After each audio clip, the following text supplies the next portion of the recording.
Welcome to the English with Kirsty podcast from www.englishwithkirsty.com. Here I'll be sharing with you tips, information and other learning resources so that you can improve your business English.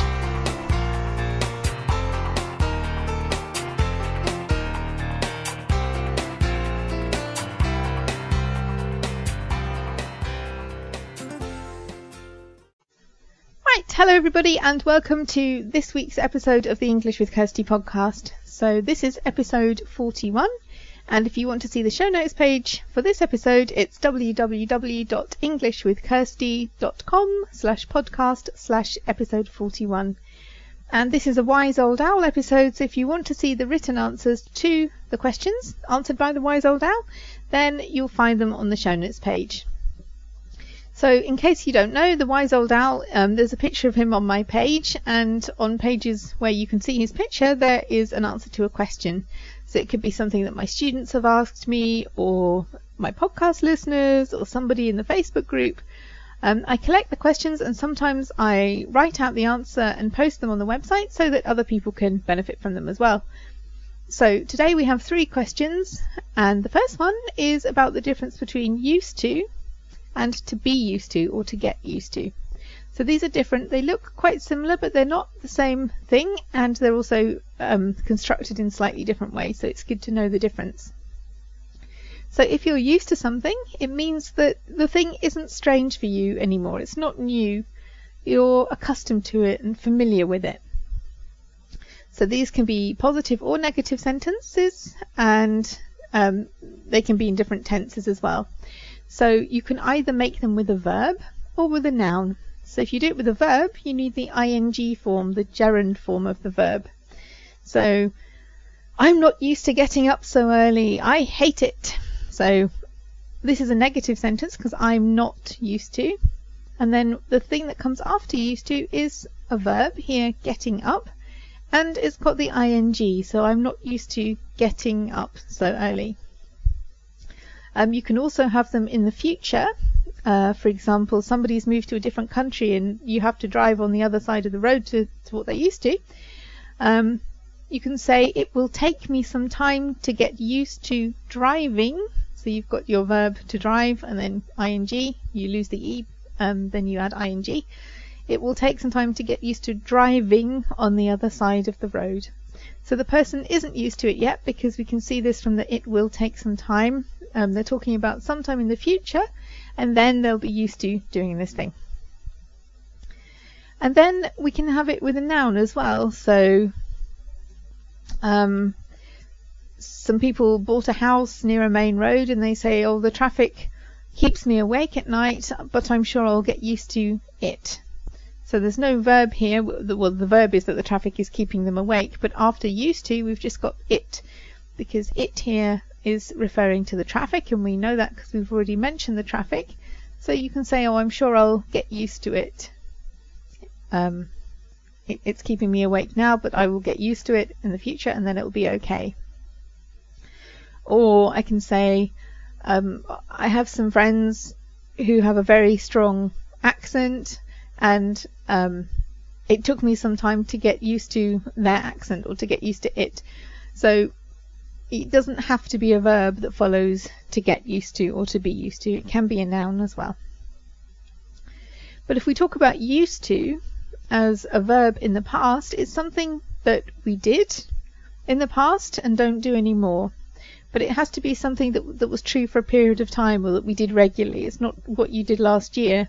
It's something that you did it over a period of time, or you did it many times, but you don't do it now. So this is only going to be in the past, because you can't have this in the present or the future, because that wouldn't make sense. We're talking about something from before that doesn't happen now. So I used to drive to work, but now I get the bus.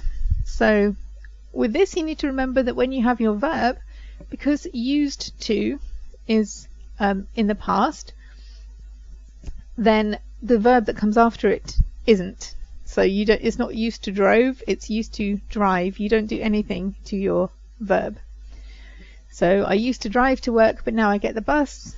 When I was younger, I used to live in a small village. and I used to go horse riding every weekend, but now I don't have time. So you just add your verb after used to and then carry on your sentence, but it's you use it when you're talking about something in the past that isn't true now. Okay, so the next question is, what is the difference between which and that? And a lot of English people don't get this right, or don't know the difference either. So you may find things that will be seen as mistakes if you follow these rules, but it's important to understand the rules, and then you know. Often they're used interchangeably, but there is a bit of a difference. And if it's done properly, the part with which is surrounded by commas. And if your sentence would still make sense without the part with which and the commas, then that's right. That if it's a which sentence, you can take the bit with the which away and it still makes sense. But if it's a that sentence and you took the bit with that away, it wouldn't make sense. So I could say my new sofa, comma, which I bought last week, comma, is really comfortable. But what's important here is that the new sofa is really comfortable. It doesn't really matter when I bought it.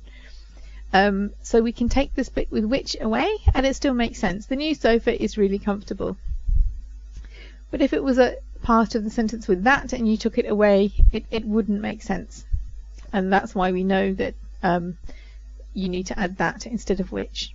And sometimes it is important because it can change the meaning as well, whether you use which or that. For example, the expensive ornament, comma, which was in the lounge, comma, was broken.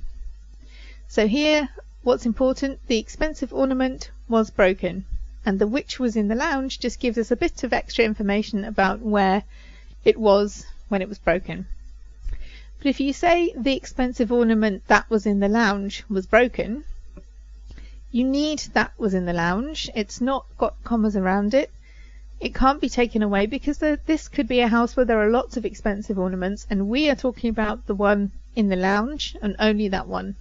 So here, that was in the lounge is not just a bit of extra information, it's giving us important information that we need for our sentence. So the expensive ornament in the lounge was broken, the expensive ornament in the dining room was not.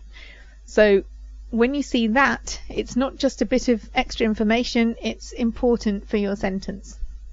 And that's the way to decide. If you're writing sentences, if you can take it away and the sentence still says everything you need it to and makes sense, it's which with commas, and the which just gives you a bit more extra information.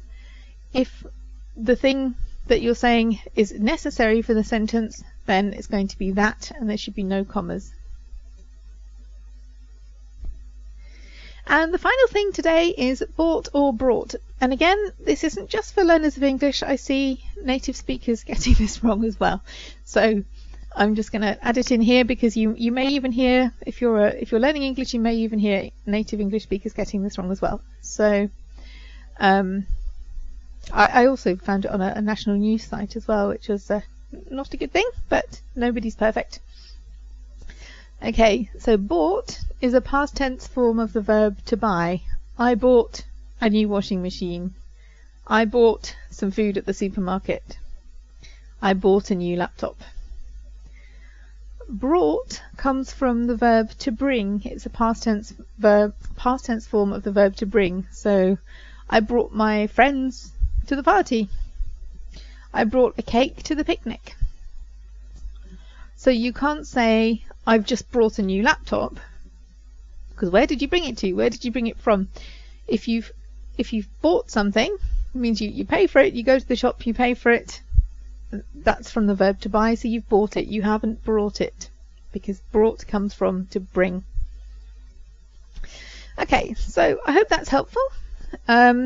Again, if you want to look at any of these answers, you can go to the show notes page, which is www.englishwithkirsty.com/podcast/episode 41. And if you're interested in help with your writing, I also have a writing course. So a lot of my courses are online and people come for online meetings with me. But if you don't want to do that and you're only interested in your writing skills, then I also have a writing course, which is It's still online in that we communicate by email, but there's no speaking element to it. And I know some people don't want to do courses where they have to speak. So if you want to improve your writing without speaking, then I will also add the link to my writing course on the show notes page. So I hope you have a good week, and I'll be back again next week. I hope you enjoyed this episode of the English with Kirsty podcast. If you have any questions or comments, my email address is kirsty@englishwithkirsty.com, or you can go to www.englishwithkirsty.com/podcast, where you'll find information about the individual episodes.